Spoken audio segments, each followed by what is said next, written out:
Hey everyone, how are you guys doing?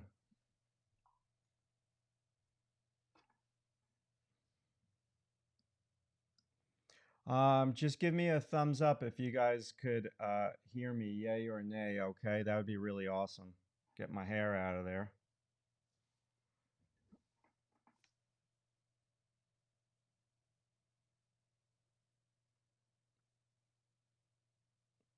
Can you guys hear me?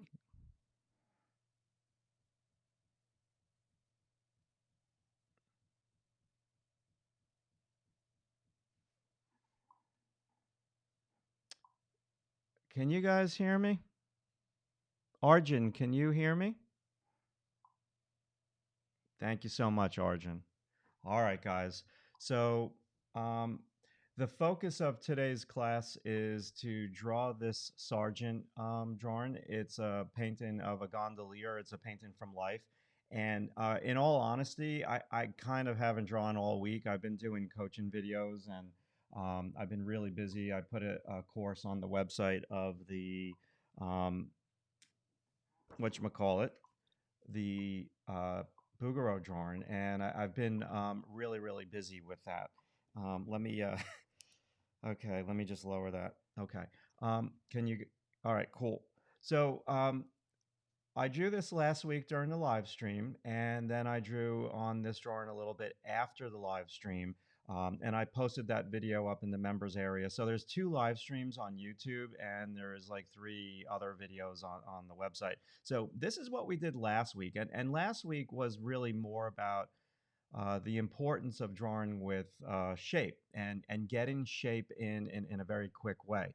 Now, going back to what I said initially, quite honestly, like I haven't drawn all week because I've been doing a ton of coaching videos. I added this website, this course onto the website. And I have 1 week left of teaching at the School of Visual Arts. So I've been doing some prep for those classes as well. So you guys maybe will see me struggle here in the beginning because I haven't drawn all week because I'm a buffoon. But this was the Bouguereau drawing, and I had a lot of fun doing that. My constructive criticism of my own drawing is that is it possible to turn the volume up, Matt, at your end of the mic? I could try. I could try. Let's do that right now.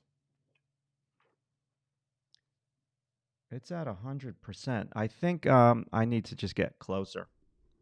No doubt. I definitely need to get closer to this microphone. Okay, so that's pretty much the backstory of everything here, and okay, so my mic is pretty much at 100%. That's weird. I can't bump it up any more than that. Okay, I'm just gonna have to be really really conscious of drawing with this microphone in my mouth. The hazards of live streaming. Okay, um, alrighty, so if it's really, really bad, you guys let me know. But I'm looking at my microphone, my sound levels right now, and they are as high as they could go, unless I talk really, really, really, really loud. Yeah, I know, I know. You can see my head. Okay, so this is going to be interesting. I'm going to become like a contortionist in this particular video. I'm going to try my best. So let's get to this. I don't know how long I'm going to be doing this here today. Maybe a half an hour. Okay. Um, Yes. Okay. So, Sargent drawing. So, in all honesty, I didn't know what I was going to draw today until like this morning. Like, I wanted to draw a Muka drawing, but this morning I settled in on him because it's, yeah, okay. He's pretty cool. Now, let's start. Okay. Let me just kind of crank this in for you guys and let me explain my process. This is going to be interesting. I just don't understand why this mic isn't as. This is like a really high quality mic. I just don't understand why it's not louder than what it is. And yes, I have a post it note, lean back. Okay, so let's get started here. Let me pull the microphone closer to me and get the microphone out of the video camera so the video camera doesn't focus in on the microphone, but it focuses in on my pencil. Okay, so we have this gondolier here. He's very, very impressionistic. And yeah, one moment, guys. He's very, very impressionistic. And I thought he would be really good today. So what a lot of people do when they draw is they think about all of the details. And this portrait that you see here on the monitor is really lit in a perfect sort of way. Like the light is coming from up above, his eye sockets are in shadow.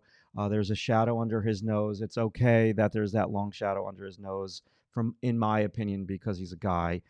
He's got the mustache. There's a little shadow underneath his lower lip, and there's a little shadow underneath his chin, and all of that is perfect. Okay.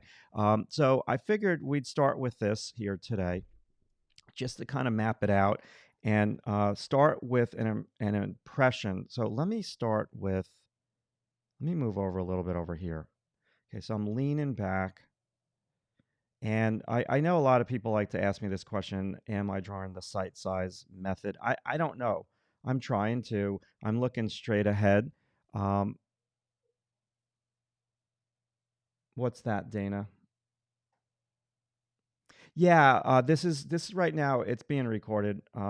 This is on YouTube, so it'll this will be posted on YouTube. But thank you for that reminder.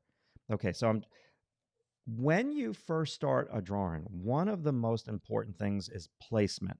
So, am I going to have enough room for this guy's head on this video here? So, what I want to do is, you see, I started over there, but now I want to um, bring it over to the right, just so I have a little bit of. Now, these beginning lines, you can do these with angles. I don't do it with the angles anymore, although I'm thinking about that particular angle, the tilt of his head. Hey, Theron. And so, uh, placement first. So when I'm drawing on an 18 by 24 piece of paper in the classroom, I always try to place like the torso, because the torso is really going to help me. Um, I'm just kind of doing a quick continuous line. So I want to get the shape of this gondolier's hair first. The paper is tiny. This is tiny. So the reason why this is so tiny is so I can get these three pictures on um, YouTube on this video like this. Uh, this is a pretty good size head for me, like a 4 inch. So this is turning out to be like 3¼ inches wide. That's a pretty good size head for me. I'm not really a big fan of drawing big. I like to draw small. Everybody has their own thing that they do. And I'm doing this drawing for YouTube. This is not necessarily something that I would do on my own. I would work on um, a, a bigger piece of paper. I'm working on an 11 by 14 piece of paper. So shape of hair first. Okay, shape of hair. And now his head is so cylindrical. It's crazy. Very cool. Thank you. Okay, tilts of the hair. And his hair is really, really, really, really flat. So now his head, getting the impression, remember, so let's get his cheekbones. Okay, so his cheekbones are kind of even. Let's get his jaw down into his neck. So what I'm doing here is I'm just thinking about the whole shape of his head. Do you guys see that?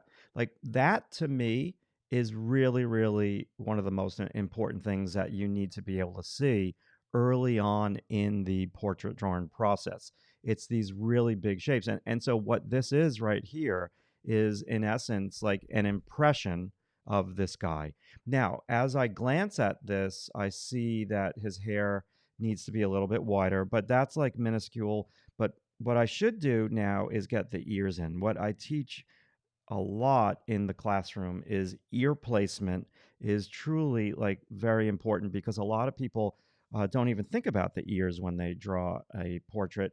And the ears, quite frankly, are something that I use all the time. And you could barely see these ears. This is such an impressionistic painting. It's crazy. And quite frankly, that's the reason why I chose it. I chose a really impressionistic painting because I haven't really drawn that much. I shouldn't concern myself with that because I've been drawing my whole life, but still, it's like if you're out of practice, you're out of practice. But I chose this for a multitude of reasons. Number one, I just really liked the pose.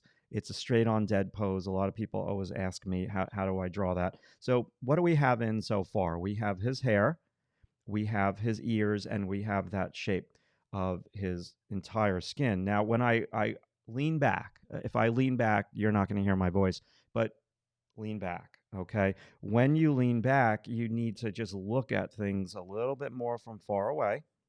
And yep. So now I'm going to go a little longer with his, let's just call it shirt. And what I want to do is, okay, ear placement. So I'm looking at the bottom of the ear to the top of the head. I'm glancing at those measurements. And let's get the bottom of the jaw.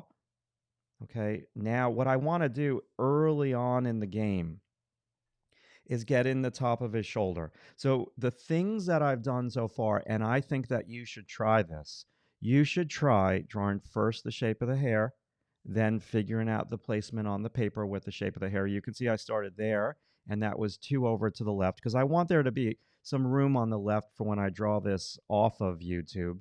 I can put in some details over there, some texture in the background. So shape of hair first, placement, and then maybe get the shape of the neck and the face together.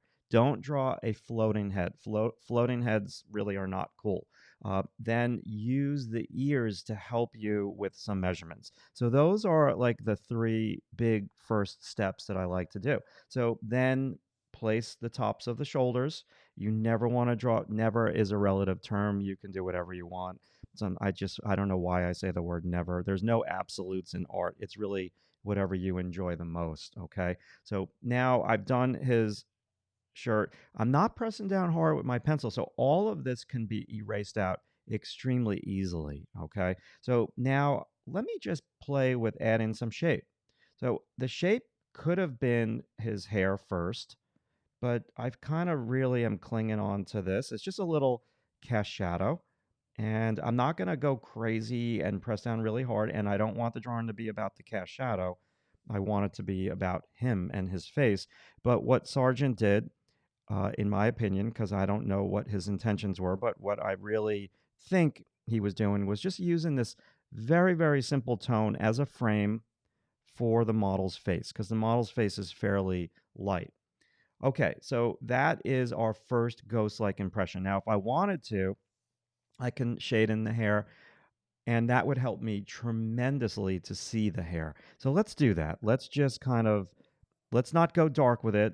So a lot of people ask me about shading, and we talked about this last week. I apologize for my hair going in there.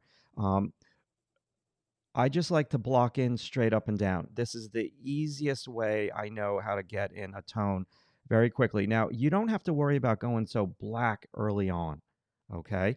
Um, everybody can, Arjun, you let me just ask one of you guys so you don't all have to text me or chat me. Arjun, you can still hear me pretty good, right? Just send me a little chat that you can. So alls I've done there is a middle tone. And right away, I keep seeing like immediately he needs to be longer. Okay. So let's come on down and let's see here. I just want to check something. I know my hair is in there. Okay, cool. Um, my pencil's getting a little dull, but I'm going to stick with it because this is really all about impressionism right now. I'm going to go longer now. Okay, that's fine. Thank you so much, Arjun. I really do appreciate that. Uh, we have the big container of his face. We have his hair. We have his ears. We have the background tone. Now let's dive into getting his face versus his neck. Okay, so this is a target. So look at his chin, and his chin lower than his top of his shoulders, his shirt? Yes, absolutely. So I just want to put in a little target over there. So I put in that little target and I lean back. And so the distance from like his hair that comes down, it's so funny. There's a neighbor's boy on the block that looks just like this guy. It's crazy. There's always a double of someone somewhere in the world. So I want to put that chin in now. If I made a mistake, I don't want to press down really, really hard. Okay. I want to go very light with that because if that is wrong, thank you for that. The shading, yeah, it is like a shadow on the wall, Susan, no doubt. Uh, put that little target in, that little line, and now I've got my jaw line over here. Remember what I teach all the time in the critique gallery that your jaw, this is very symmetrical, and your jaw, I'm sorry I'm blocking that, but let's just kind of keep going. Um, so first, ghost-like impression. So what I think I should do next is a little bit of tone for that cast shadow on his neck. Okay. And this is kind of dinner before dessert, right? Everybody likes dessert, unless you're eating barbecue spare ribs. If you're eating barbecue spare ribs, I don't even care about dessert.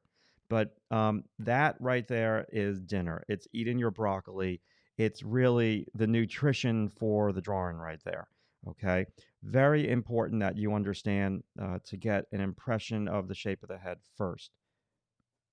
Okay, everything is soft. Now let's get in his eye socket shapes. I think it's time for that. I feel as though he might be a little wide from his cheekbone to his cheekbone, but I don't want to change that just yet until I get context. So eyebrow, connect the eyebrow. This eyebrow kind of goes to his hair. Now I'm looking at the distance from the edge of his eyebrow to the edge of his hair. This is very round. And you guys see my dog sleeping in the background. She has some reflected light. This is not so cool. Look at her head on the chair. There's like reflected light bouncing up and hitting her face. Um, so yeah, there is such a thing as reflected light, and I would say that this is a perfect piece of photo reference to practice from. And I wanted to, in this particular uh, lesson today, work from a really bad piece of reference, just because I'm so repetitive in the way that I teach. And I really do feel that what people struggle with the most is not their drawing skill, but I really do feel as though that people struggle with their drawings unnecessarily because they work from such crap photo reference and they struggle with it. Okay, the first step is draw the shadows. Yes, Andres, for me, not for everybody else. For me, it is in this type of impressionistic like drawing. So here's something that's really really important. This would be the beginning stages for me personally if I'm doing a drawing that's going to take me like 4 or 5 hours. I would draw very soft. I would draw very, very shapy like this, very light middle tone. And as the day progressed and I worked on the drawing for hours, I'd start to build up the darks. But this would be like the setup for a 4 or 5 hour drawing. Now, if I was drawing this model in class, I wouldn't draw all of the tone. I would use a little bit more line. What I'm doing right now is I'm outlining shadow shapes and then I am blocking them in. So it's an impression of this gondolier.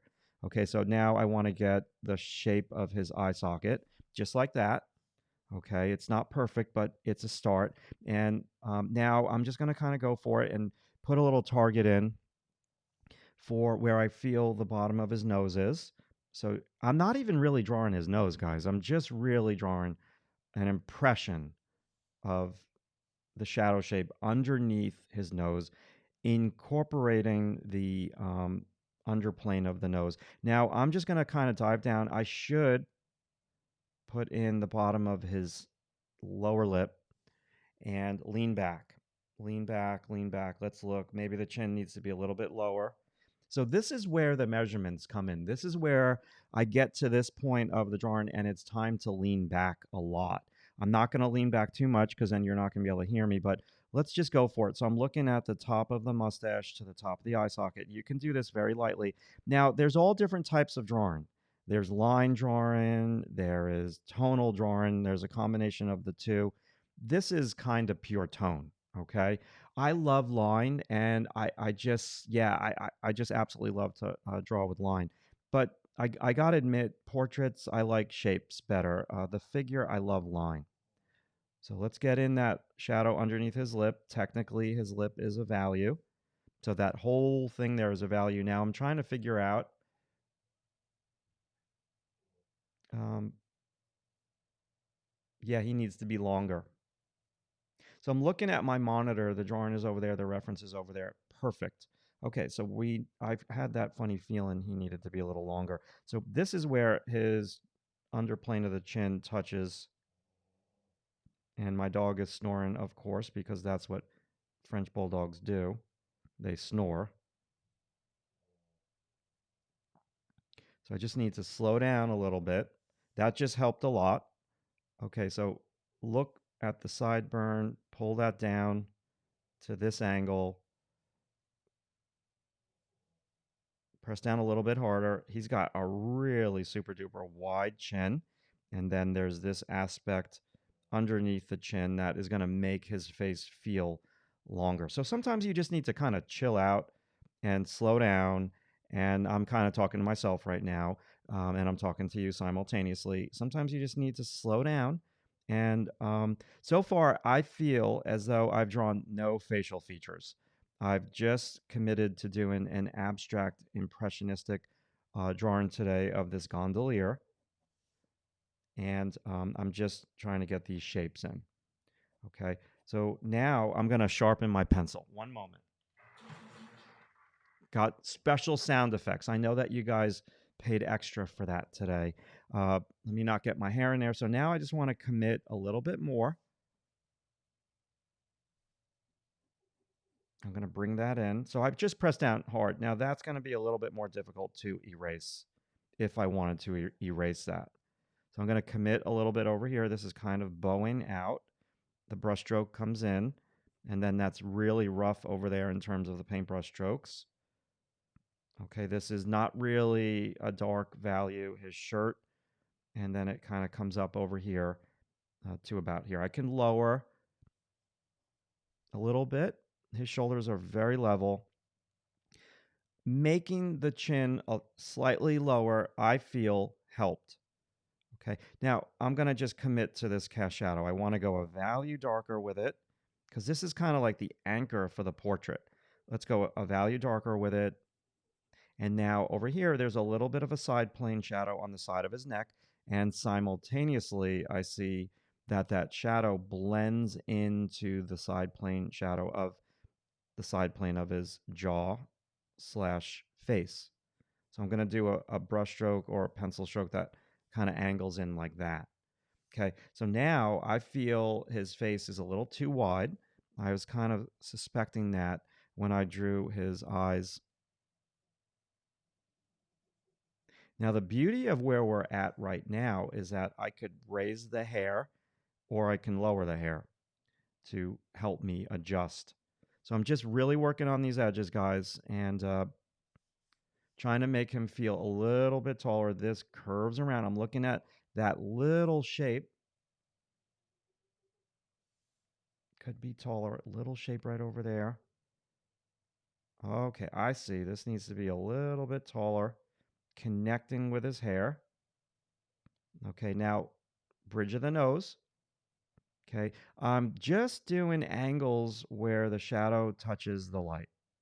It's still very soft. So you see how I just lifted up the eye socket a little bit? I was able to do that because this is important. Like, this is the most important part of the course, the little lesson here today. When you start in this impressionistic style, it's not for everybody. It's certainly not for everyone, but you can do this in Procreate. You can draw this way in Photoshop. You can do this with watercolor. You can do this with acrylic. You can do this with a pencil, charcoal. I just lifted his eye up by like a 1/16 of an inch. This is a very small drawing. And I didn't even have to erase anything because I kind of was feeling that his head was getting to be a little too wide and not gracefully tall. It's his hair that is short. So now this eyebrow angle tilts. I'm going to lift it up. Cool. And then we angle up, and then this turns around his eye socket. Okay. And let's angle down now, guys, with this information. We have his eye right there. And then we angle up. So I just lifted up his eye sockets. Now I'm going to go a value darker. Cool. And a value darker over here. Just trying to make solid shapes. Solid shapes are key. You don't have to draw his eyes. You can do those solid shapes and he's going to magically appear. Now, I made the bridge of his nose a little too skinny. Is this eraser any good? Yeah, that one's good. So I can widen that. Gosh. Let's come on down. Now, let's go back to the nose. Let's not get too stuck with the eye sockets. And sometimes you want to work the whole drawing at once. So right now, I want to work the whole drawing at once. I do not want to get stuck. So let's just try to get the width. Oh my God, the noises that that dog is making behind me. Look at that. Doesn't that look, doesn't she like laying down right over that side of me look like a painting? It's like the front plane of her head is catching light coming from below, and then there's a gray green tint on the top of her head. It's pretty cool. And then there's light hitting her ear. That's interesting. Um, so at this point in the game, if you're doing this drawing, I think it's so. How far are we into this live stream here? So we are into this live stream 25 minutes, and so okay, maybe I talked for like the first 3 minutes, so 20 minutes. At this point, I would get up off of my chair, and I would look at my drawing from far away. Okay, I would reset my eyes. And that was kind of what I was doing looking at my dog. I was resetting my eyes looking back over at her. Because sometimes when you look at something for too long, I've got this bright light hitting me so I can kind of look pretty, and that's kind of hurting my eyes a little bit. So I'm looking at white paper. I've got a white light hitting me. I got a white light over there hitting my drawing. And you got to reset your eyes sometimes. So now that I've looked all around my drawing, now that I'm dizzy and I'm looking up and I'm looking down, let's keep going. Okay, so eyebrows look a little crooked, but again, I think I'm going to leave it like that. Now, I'm leaning back. I got to say, this, see how my voice changed? I'm not in the microphone now. And so now I'm sliding my computer chair up. I'm closer, but I'm still really leaning back. Now you're going to see my beautiful hair. If I was drawing this, I would be like this, and I would just kind of be like this. I'd be much, much closer to the drawing, and I'd be able to see things a whole lot more square. So like, you have to kind of um, take all this kind of stuff into account when you're drawing, like your posture, your positioning, changing up, looking at things from far away. Okay, now, all right, Matt, get on with the drawing. We're here to watch you draw. Uh, this ear needs to be lighter, higher, I should say. Okay, let's put some value in over here. So again, I just kind of put some targets in for where his mustache is, and I want to leave that now. And I want to try to make a little magic happen because what I've learned from painting portraits for, gosh, I don't even know how many years, but many years, well over 20 years, is that when you match the value and you draw accurate shapes, that is an impression of the person. Okay, so I'm going to just start to be a little bit more aggressive now with putting in a darker value. I'm sorry, I know I'm blocking the drawing. I just got to get this in. So my hand is going to block it for a little while. So I'm just doing a continuous line across his forehead. Now what I want to do is, man, this guy's got some, I wish I had this guy's hair. My God. Maybe when I was like 18, I had his hair. And then it all went downhill from there. When I went into the illustration department at the School of Visual Arts, I kind of lost my hair there, maybe. I don't know. Learning how to paint. So you see how he's starting to appear a little bit now? Okay. So we're gradually building up the darks. Now, let me tell you guys a little story, and please, if you've been a member of my website, just kind of indulge me for a minute. I know that I've repeated this story so many times, but it bears repeating because it gives props to one of my old teachers who probably doesn't even know who I am because it was so many years ago. And maybe you can check out his artwork. And when you look at his artwork, my artwork will look like a kindergartner did it. But I remember when I was in second year of college, I had 3 painting teachers for a painting from life class. So right now, I'm just going to take a couple minutes to block in his hair, and he'll magically start to appear. And I'll tell you this quick little story. Second year of college, I had a painting from life class. So one of the teachers, phenomenal painter Max Ginsberg, uh, and Stephen Assell. There were a couple other teachers, Erwin Greenberg, who used to sit in. He was a watercolor painter, and he used to paint in there too. So those 3 teachers helped me so much, along with another teacher named Garen Baker. And I used to just sit sometimes and watch Stephen Assell paint because I really connected with him because he was like Mr. Realism. And he would do the first 50% of his painting like what I just showed you. He did it in a ways that was middle tone. Like I remember one time I stopped painting in class and I just watched him paint like a hand. And he was painting the hand and he did the whole hand in middle tone. Like all the shadows like in between the fingers and all that.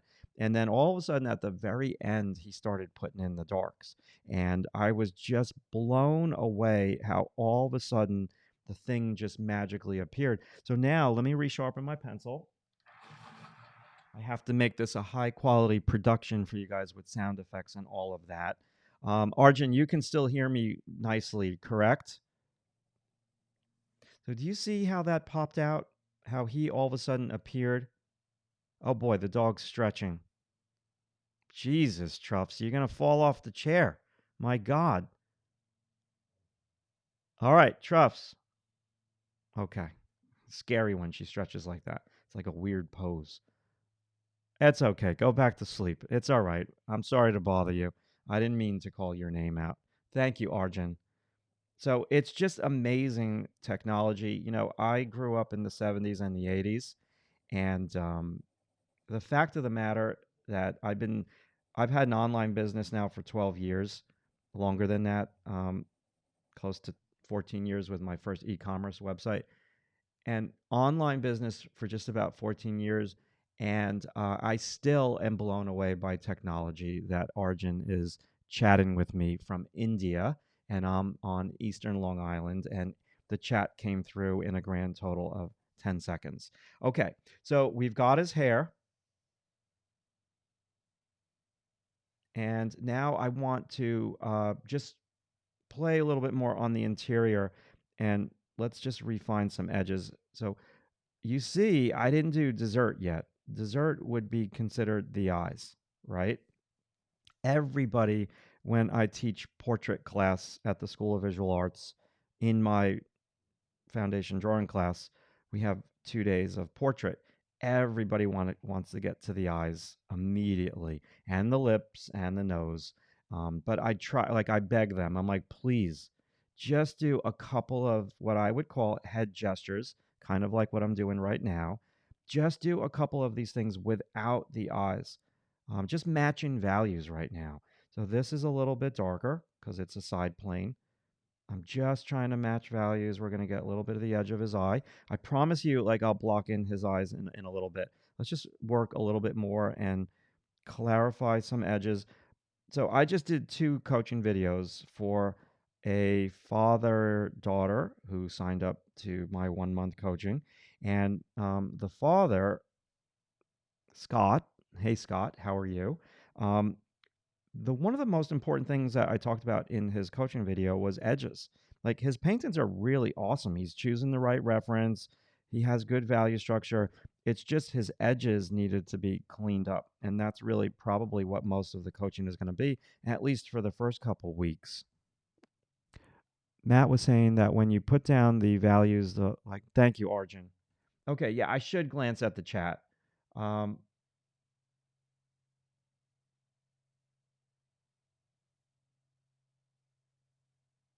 yeah. Can you share the pencil and the paper? Of course, I moved my drawing pad away from me, of course. And there it is. And there's the pad. Um, every single drawing that I ever draw with is a Prismacolor Col-Erase. Every drawing, I use that pencil. Um, people who want to learn how to draw and want to learn how to paint, a side hobby for people who want to learn how to draw and want to learn how to paint, a side hobby is art materials and experimenting with art materials. And I've my experimentation days are the paper is Strathmore 400 series regular white drawn paper. I think it's like an 80-pound paper. It's an 11 by 14 pad. They sell this pad at every single art supply store out there. It is the most common. It's kind of like a white bread pad. It's just so common. So it's really nothing fancy. Uh, but art supplies and over experimentation is the second reason why people struggle when they're learning how to draw. They keep trying out new materials, and you need to do that. Like everybody needs to that lip and nose. His nose needs to be higher. Everybody needs to have their experimentation periods. I had mine, and I don't really experiment that much anymore. Right now, I just try to create finished products, and so I just use the same old stuff that I'm very comfortable with and that I get good results with. And it's just what I see is people live in experimentation mode with their art supplies for years. So it'll be like they'll learning how to draw and they're on like year 5 of learning how to draw, and they're still in experimentation mode and still going to the art supply store and buying different materials. And after a while, that starts to hurt you in terms of your learning process. Okay, so let's put in more of that side plane. That left ear is way too big. This ear is way too small. So I need to balance them out. This is just an oval shape. This is an oval shape. It's just a Sargent brushstroke. That's more of a tone. I'm going to press down a little bit harder. His nose needed to be higher. We can go a little lower with that. And this other ear here is too contrasty. It needs to be higher because I've raised up his nose. Let's try to mimic the brushwork of Sargent. A little bit of tone over here. That ear is not white. It is a middle tone, light middle tone combination platter. Okay, I went too dark underneath that ear, but I'm cool with that. Now, let's just press down harder. Look 50% of the time that you draw. Look the other 50% of the time at your paper. So hopefully, in a lot of the tutorials, a lot of the courses that I have on the website, I don't show my face a lot.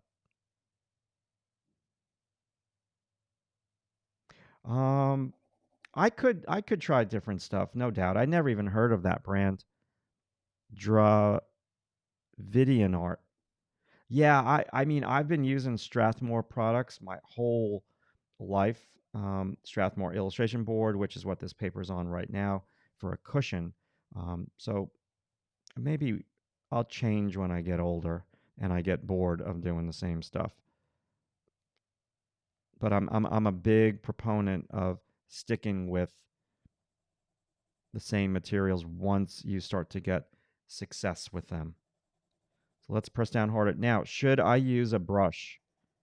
Does anyone want me to use the brush, or do you want me to keep it fresh like this?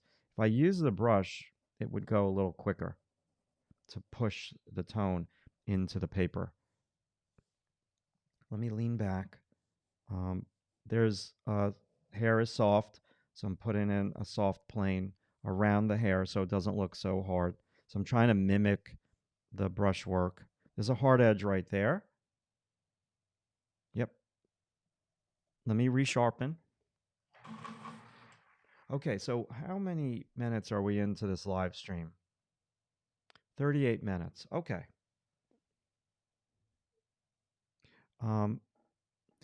Grant, you could do this. If I could do this, you could do this. It's just knowing what to do. Knowing what to do is simply practicing drawing accurate shapes and matching values. I wish I was more of an exciting human being. I'm kind of boring. I do the same stuff over and over and over again. Okay. I'll do the brush. Let's get in and see what I just did there. I did an impression of his eye. I'll try my best. What I did last Saturday was I feel that I don't do enough YouTube videos. I could do more YouTube videos, but most of my time goes to the website and the coaching and all that. But last week I did 2. Now that eye's too far apart. Last week I did 2 live streams on YouTube. one in the afternoon, late afternoon, and the one in the morning. Just going darker there. Let's go darker here. Let's go straight. It's just a kind of a straightish stroke right there. And yep. Yeah, I mean, God, I remember, and I'm sorry, I'm repeating another story, but it has context. I used to just paint all day, painting book covers, and I got I mean, I just used to have the technology back in the 90s was a speakerphone from Staples, no iPhone. So I just used to call my friends and family and put them on speakerphone and just paint for hours and talk. And I've been teaching for many, many years. So you have to talk and draw at the same time, or else you're in trouble. Because I teach 18-year-old students, 22-year-old students. And if I have 20, 18-year-olds and I'm not talking and teaching while I'm drawing, I'm going to put them all to sleep. So it's really it's something that I've been doing for many, many years. Is drawing and talking, and it takes practice, no doubt about it. It takes practice, uh, and if I would draw more, I'd, I'd probably be better. But I'm an idiot, and I don't draw as much as I really should. Okay, so let's I have one more week left of teaching the spring semester at the School of Visual Arts, and then I'm really gonna start to draw more, do a lot of my own art. Believe it or not, those 2 days that get freed up are huge for me because I like to do things in days. So, like Monday is my video critique day on the website. All Monday is devoted to that. Tuesday and Wednesday are devoted to drawing in my studio and coaching calls and critiques. Thursday and Friday is devoted to teaching at the School of Visual Arts. Saturday is now devoted to doing live classes online. Uh, and Sunday is devoted to being a human being and getting out of my studio. Okay, let's start to put in some halftones. And I should use the brush. And I'm going to do that momentarily. So, what's the lightest light? The lightest light is on his forehead. This is just a side plane value. Okay, we're going to make this a little wider. Now, watch, I'm going to probably regret making his head skinnier because as I just did that side plane value, I want to see his head a little wider now. Does anybody have any questions about anything pertaining to what I'm doing here today or just an art question in general? Okay, let's get in. What schedule works best for you? Okay, that's a really great question. Everybody's different, so please understand. I'm not telling you to do what I do, but when I graduated from college and I wanted to become an illustrator, I said to myself, okay, I need to be in my studio from 9 to 5, 9 to 6, because that is when the art directors are at their offices. And so if the art director needs to call me to talk about a sketch or a new job, I need to be in the studio working all day. Yep, you're right. The lightest light would be on the tip of the nose with that highlight. Thank you for pointing that out. So I like the schedule for me. Like my work day is 8 a.m. to roughly 5:30. I try to keep a somewhat of a normal schedule. And do I work after dinner in the wintertime? Yes, I do. In the wintertime, when it gets dark out early, I'm in my studio and I'm doing stuff, answering emails, stuff like that. But in the summertime, I'm usually outside and I have a beautiful backyard, and I'm usually in the backyard at night. I'm not going to be in the house in the summertime at night. I love when it gets dark, like really late at night. Okay, so let me throw in the brush. So my schedule is I really like to work during the day. how do you use the brush effectively? I tried using it the other day to blend the edges of the value on my portrait, ended up very smudgy and blotchy. So it's a process of what we just did there was put down the value. Now the brush, I have got two brushes. I should use the smaller brush, okay, so I can be a little bit more controlled. This bigger brush might be too big for this particular drawing, but it's put down the value, blend it, clean up some of the over blended edges with the eraser, Paul. And so you can use the kneaded eraser or you can use this little eraser for the little details. And what I do with this little eraser is, how you doing, Paul, by the way?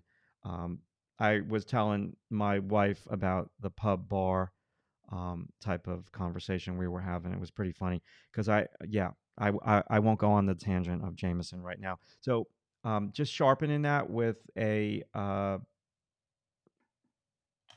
razor blade is helpful. So now let's use the brush, okay? So I'm just using a cheapo brush. It's a bright. A brand doesn't matter. It's just for a canvas, Princeton Art and Brush Co. Okay, so I just want to push. Now, this brush could be stiffer for me. It's not that stiff. So I'm just pushing. You see how it got a value darker? So why bother with a brush? Like what does it physically accomplish? What it does is it pushes the pencil into the texture, the tooth of the paper. So yeah, so you could get rid of those little white specks, which a lot of people don't like anyways. That is texture. It's the tooth, the texture of the paper. And I went through a period in my art career where I hated any texture. Like if you would look at my paintings, like I wanted it so you didn't see any brush strokes. And that was a phase, and that was quite of a long phase for me. But what the brush accomplishes is it enables you to get rid of the white specks in the drawing, not totally, but quite a lot, to make values look even more solid. So you see what I'm doing here, Paul. I'm just kind of trying to stay controlled, soften that out, soften that out. Now you have to know when to put down a lot of pressure and when to keep it less pressure. Travis, hey man, how are you? Yeah, nails on a chalk. Oh, I hate nails on the chalkboard. I don't mind this. I know what you mean, nails on the chalkboard, but this isn't bothering me. Now, if you get too much, so now I'm getting a ton of residual on the brush. Okay, so I could use that to my advantage. I can draw with that residual pencil. Yeah, I don't mind that sound because it reminds me of a brush on canvas. But sometimes, like when we're in the classroom and the classroom's like really quiet and we're working, I hear somebody making noise with charcoal or something like that. It does kind of get to me, and that is the reason why I play music in my classroom. Normally, I'd be listening to music now, but it's been a really brutal week in terms of a rough schedule, an over busy schedule. So yeah, my brain is a little fried. Yeah, Travis, man, how are you? I remember all of your paintings, the camping one with the moon and all that. Uh, yeah, really cool. I found this artist, and you would love him. I gotta email you his name. If anyone wants to see an artist that uses the brush with charcoal, check out Kate Zambrano. Yeah, check on YouTube, Travis.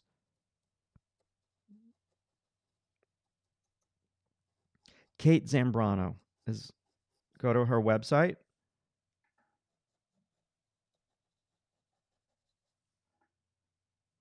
Okay. Okay, so that's my impression of him. Now, let's draw with the residual with the residual pencil that is on the Bristol brush hairs. So his nose is too long. I see it immediately. I'm gonna draw a little bit with the brush now. Quite frankly, Instagram. Okay, thank you so much, Travis. I appreciate that. So you see what I just did there? I put in a very light value for the side plane of his nose, not with the pencil, but with the brush. I could because I've got residual. Hey, Larry, thank you so much for watching. You got a really slick name there, Larry. Larry Leone. Is it Leone or Leone? You can't tell me because I can't hear you. But that's a pretty slick name. My name is Brutal. I still don't know how to say it. I had a French student. I said, "Can you please tell me how to say my last name?" And she said it. And I was like, "Oh, God, you're kidding me. That's really how you're supposed to pronounce it?" You got it, man. So I'm just getting rid of white paper and I'm trying to make soft values. Now, I get what you're saying. This is where you can make the drawing look too what I like to call too soft and fluffy. And I call it the cotton ball effect. I haven't been looking at the dog. That is hilarious. I have 3 dogs. So is it really distracting? Because I can get rid of the dog the next time I do this. I don't want to get up now. I just kind of want to make this happen for you guys. But tell me, Jama, is the dog really distracting? You guys give me a vote. Dog or no dog? Because it's pretty funny, actually. It's almost like a comedy show that that dog is back there.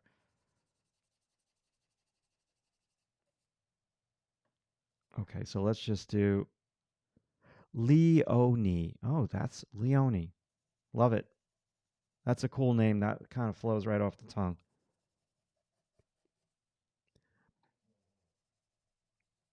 Jama, you got to tell me, is the dog too distracting?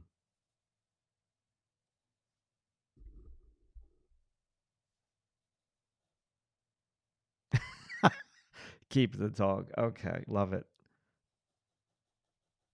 It's like when you're watching a movie, and I was watching a movie the other day, and I kept looking at the background scenes. I guess no dog has to stay. The movie was okay, but I kept noticing the background scenes, and they distracted me a little bit. Okay, so what I'm gonna do now is I'm going to take. I have this wonderful tool here. It's an eraser pencil. I will, Nancy. So this is more like an eraser pencil that leaves eraser crumbs. You see it, but this the hairs are a different hair than the short Bristol brush. They don't really blend as much, so I could use this. I'm sorry for that like scratching noise, and I can do something like that to soften the whole thing out. I could use my Big Mama flat brush to soften the whole thing out. Okay. And so now there's a beautiful layer of pencil on the paper. Now I could come on in, and I still think I need to raise the nose a little bit. Keep the dog. He's cool. Thank you so much. Uh, Borg. Borg Mo. That's you guys got really great names, and I apologize if I'm not saying his name correct, your name correctly, everyone's names correctly. Okay, so I'm looking at this little part of his nose that is much closer to his eye socket than what I have. So I'm going to try to do a little correction with my stuff. Monica, the science behind drawing painting, brain and perception. What authors would I recommend? Oh God. Um I'm going to if I could pan my camera over to show you my bookshelf, I've got a gazillion art books, but I'm like a child. I don't read the books. I look at the pictures, and I've always done that. There have been a few art books that I have read, but I can't really recommend books that I like. I've got books on Thomas Eakins. I've got books on John Singer Sargent. Got 2 of my cherished books on Muka. I got Bridgman books. I've got every artist that draws somewhat in a semi-realistic way. I've got the books, but I don't really read them. I've learned the most from doing, and the stuff that I learned way back when in college has really, really helped me. Like, I almost make it a point not to watch any other artists' art videos on YouTube because I just try to uh, teach what I do. So I like God, Monica. Monica, I will think about that. I will look through my books. I might just be having a brain freeze right now. Like I read a biography on Norman Rockwell, and I know Norman Rockwell is very kitschy and very 1950s and very kind of not sexy. but I did read a biography on Norman Rockwell and his life. And that book, I think it was The Adventures of Norman Rockwell. The pictures in that book are amazing. But for me, it was more about studying. I think out of everybody that I've studied, I mean, when I first started to learn how to draw, his nose is too long, son of a gun. When I first started to learn how to draw, I would just sit with books. So I remember the John Leon Jerome book that I have, another cherished book. I was such a geek, such a nerd. I would devote my nights, like my Friday nights, to yeah, thank you, Arjun. I would devote like my nights just to looking at that book, and I would study the paintings with the little knowledge that I learned in college about values and composition and shape. And I would really learn the most by looking at and studying paintings, not so much about reading. But like for instance, Arjun, he learns a lot through reading. Uh, and yeah, I don't. I learn. I'm a visual learner the most.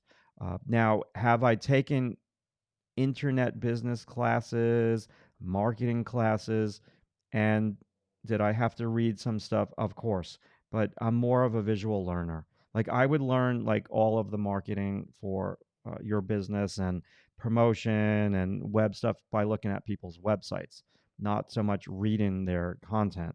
So for me, I'm 1000% a visual learner, but I'm gonna look and I'm gonna try to see some stuff for you. Okay, so this needs to be. That's just me. Doesn't mean you have to do the same thing. Reading is great. I've what I've read. If I can pan my camera over, but that would screw everything up, and you'd see the messy part of my studio. Um, you would see all of the book titles: Power of Focus, Habit, No Excuses, all these things. Seven Habits of Highly Effective People. Like I've got like tons of great books that I would read books like that, but for some reason, I just have a disconnect when it comes to reading art books. I don't know, like I just don't know why. Betty Edwards, Drawing on the Right Side of the Brain. For me, I did not read her book, but what I've got, I might have when I was younger. Like I was introduced to Betty Edwards, Drawing on the Right Side of the Brain, when I was in grade school. So Betty Edwards, like, is just a genius, and I love her techniques in terms of drawing negative space, continuous line exercises, but primarily negative space. And that is, in essence, I think every artist, whether they want to admit it or not, uses Betty Edwards' techniques of drawing. That's what I did here today. Uh, is I use the right side of my brain not to be analytical and think eye, nostril, lip, but I use the right side of my brain to think more abstract shape. Okay, this needs to be darker. So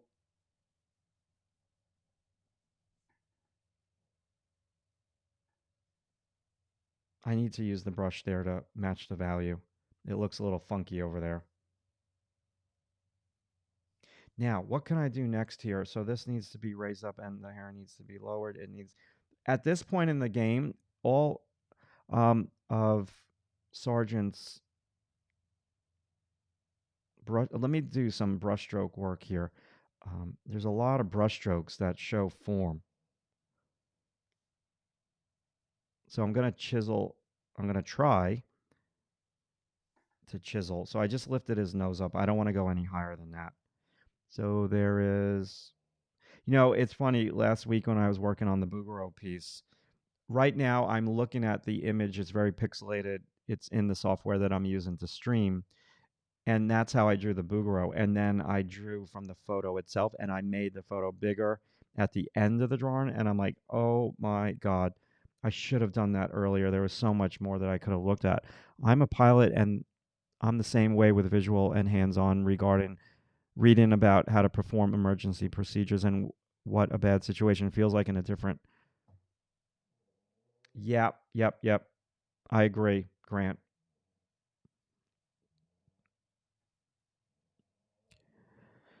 To me, The whole, oh my God, the dog is snoring. I need you guys to tell me if you can hear the snoring dog. Usually you can't because my microphone doesn't pick stuff up from that far away, but you let me know if I am. Drawing digitally, I would say this. All drawing is important. It doesn't matter whether you do what I'm doing here or you do what you're doing digitally, especially in the beginning. In the beginning, and you're learning how to draw, just draw digitally, draw both traditionally and digitally. But then there comes a point where you need to hone in on your choice medium. So you become one with that medium. So for me, when I was in college, so many years ago, I experimented. Some pieces I did with tempera, some pieces I did with pastel. Yeah, I agree, Dana. But then I narrowed it down to acrylic versus oil, and it took me 2 years to decide which one I wanted to work in. And then once I chose oil, then it was okay, I'm just going to do oil painting. I'm not going to do anything but oil painting. So I become one with the medium. And then that's when I started to become a professional, when I stopped experimenting. So I would say, sure, dive into digital work as soon as possible so you start to become very, very comfortable with it. But doing a drawing like this will help you tremendously with your digital work. Because if I wanted to, I could take a month just to sit down and work digitally and figure it out. I work digitally almost every day when I do the video critiques, but if I wanted to do my own paintings, it would take me about a month of practice with brushes in Photoshop and experimenting. Um, and then I would just be able to do a painting because I have the base of what I'm showing you here today, drawing shapes, matching values, thinking about surface planes, understanding light and shade. Those are all the things that are much, much more important than starting to work digitally. The digital thing is just, is it going to be your choice medium? And if it is, well, then, yeah, work in it as soon as possible. Okay, so I'm just trying to clean some things up here. I need to go into this drawing with my eraser now and pull out some lights. And I could also go in with my brush. Atanu Malik. Cool. Thank you, man. Okay, let's do some more aggressive.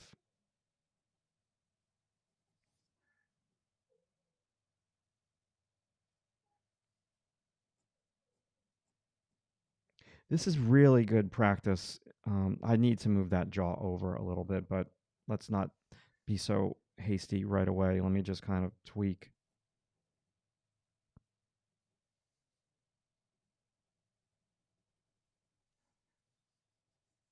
Let's just chisel out the chin jaw thing. So now the shadow next to his jaw is popping too much because I need to put get rid of the white paper. It's too contrasty over there.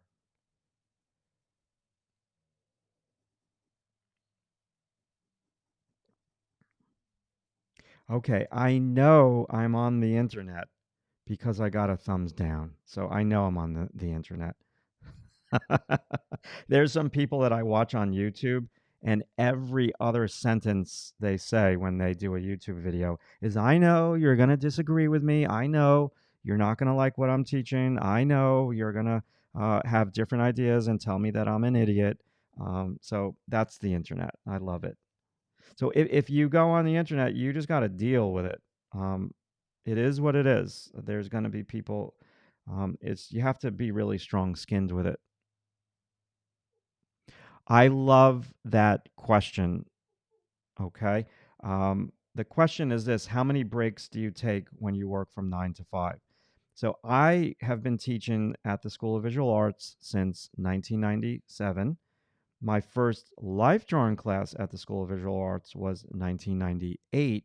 So I'm trained to work 20 minutes sitting, 5-minute break, just like what we do with the models in the classroom. So with the models in the classroom, the models are only allowed to work for 20 minutes straight, and then they break. So I am so used to that schedule that unless I'm watching a concert on my iPad as I'm drawing. So if I'm watching a concert that goes on for like an hour, I'm not going to sit for an hour. I get up like every 20, 25 minutes and I stretch. I definitely take a really good half an hour lunch break. Um, it depends. It really depends. You know, working at home, I've worked from home most of my life. I love the barbarians. You love the barbarians. I love the barbarians. It wouldn't be the internet without the barbarians. Um, yeah, taking breaks is very good, and I'll tell you the reason why. uh, because sitting in a chair for extended periods of time is like the new smoking. Okay, it is the worst possible thing that you can do for a human body. It destroys your body, and quite frankly, it has destroyed my body. Because I used to paint for like 10 hours a day trying to meet deadlines. Did I paint for 10 hours a day every day? No, but there were stretches of my life where I'd go for like 3 weeks in a row where I had to paint for like 10 hours a day because I was a fool and I accepted too many illustration jobs. And if I didn't meet the deadline, I would lose the client. So I kind of, my neck is kind of messed up, my shoulder is messed up from sitting. And so I would highly suggest you do not sit for longer than a half an hour. Because what we do when we're drawing, look at my hand. I'm using little muscles. I remember I went to a doctor years ago and he's like, "You're drawing and you're painting all day. You're using little muscles. You got to get up and move." Jillian Mancuso. Jillian, when were you a student? What year? Do you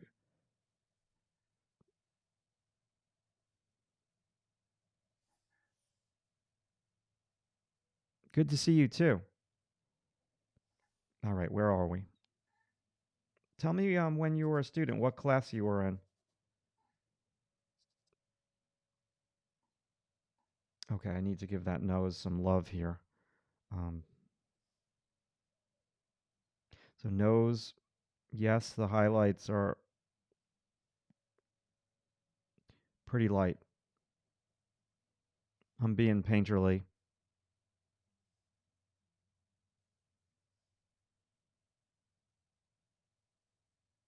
Just look more. Just trying to match the values. You can see my head bobbing up and down like a bobblehead doll. That's what you want to be doing. Mustache is hair. Hair is soft. Don't make it a hard edge.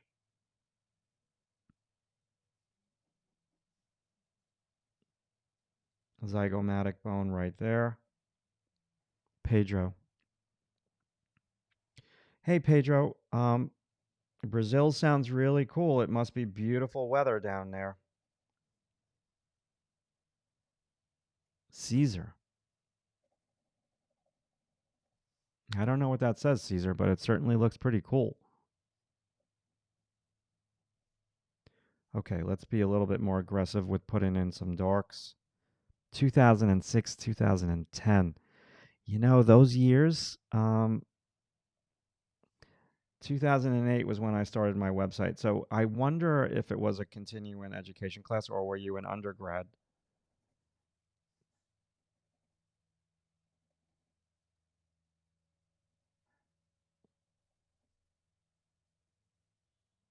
Traditional animation.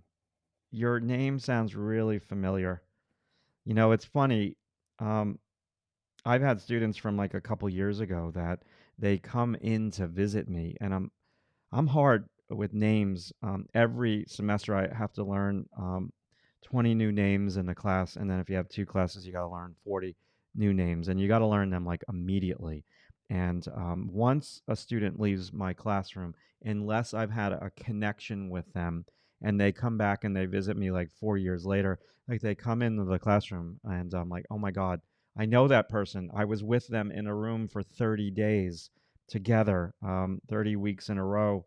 uh, why am I having a brain freeze and forgetting their name?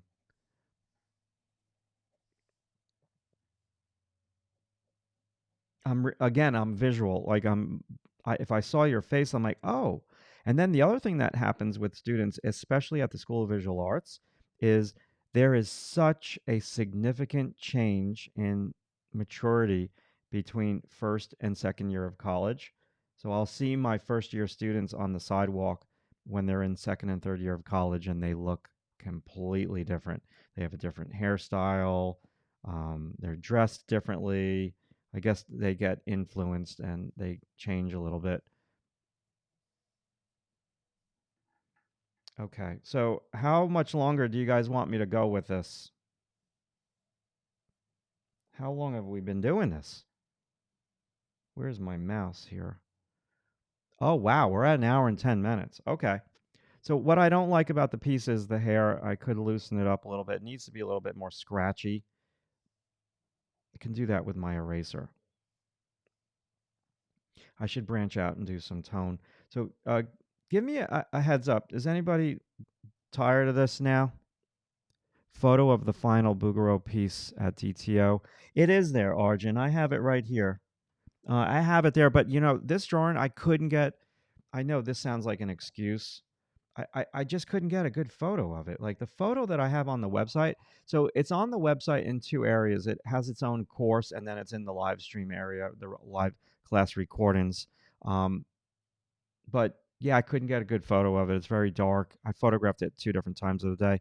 Will there be a part two? Most likely not today. Maybe later. I might go on YouTube or Facebook to do a live stream. But I think we'll put it to bed. So let's talk about the finer points of what I taught here today. So what I taught here today is that you need to consider, and this is just please understand. Thank you. There's many different things I could talk about. I could talk about line. I can talk about composition. I can talk about so many different things. But what I wanted to just simply make this video about here today was drawn like an impressionistic painter, because this piece is very impressionistic, and that a lot of people will cling too much to getting the eyes, the nostrils, the eyelashes. I'm exaggerating. Um, and they don't focus enough on shapes. I love the barbarians. Um, I don't care. I don't care if somebody gives me a thumbs down. It doesn't bother me at all. What I do care about is when I have a student who volunteers to do a sketchbook video and they share their sketchbook and they are a first year student. It's a sketchbook. It's not a finished high quality piece of art. They're just practicing and people give them like bad comments. Like that bothers me, but I don't really care if people give me a thumbs down. I think it's kind of funny almost. Um, but it is what it is. And if you're going to be a content creator and you're going to create content on the internet, it it just comes with the process. So if you're going to be a person who works at the post office and you're going to deliver mail, well, you're going to be delivering mail in the sleet, the snow, the hot sun, and you got to deal with it. So if you're going to be someone who does videos on YouTube, you got to deal with the thumbs down. It just comes with the territory. So yeah, I think we're going to put it to bed. I'm going to work on this a little bit off camera, and maybe I'll visit again on YouTube later this afternoon. Or if I do, I'll send out an email. Make sure you're on my email list. How do you get on my email list?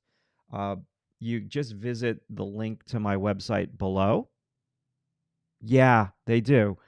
You just underneath in the description, I have the members.drawingtutorialsonline.com. Go there, and there should be an email pop up that pops up, and just sign up to the email.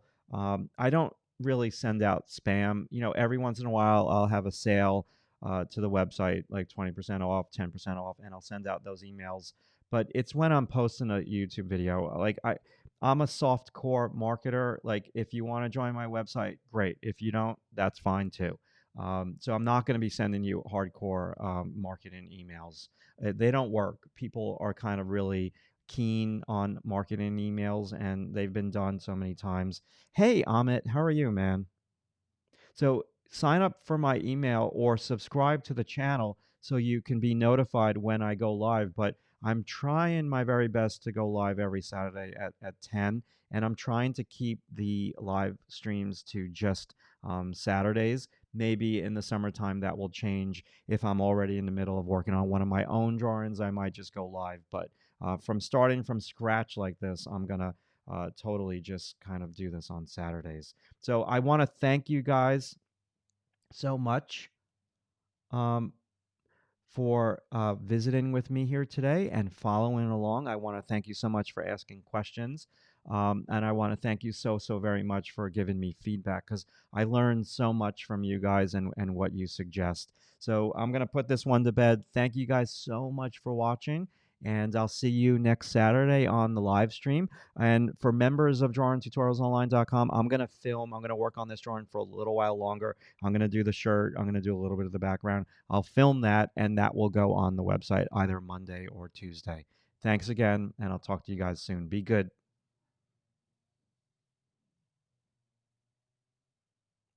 Take care, Paul.